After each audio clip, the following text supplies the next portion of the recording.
Galing circuit breaker, ang neutral niya ay dito natin i-connect sa neutral ng receptacle.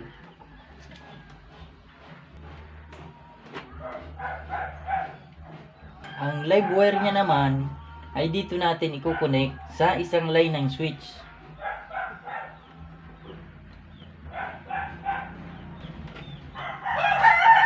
At ang return naman ng switch ay dito natin i-connect sa isang line ng receptacle. Diyan nakakonect sa inner part ng receptacle.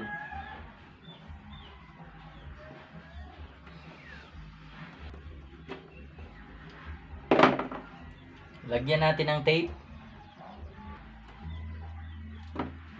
Ipasok na natin ang wire sa junction box. Takpan na natin ang junction box.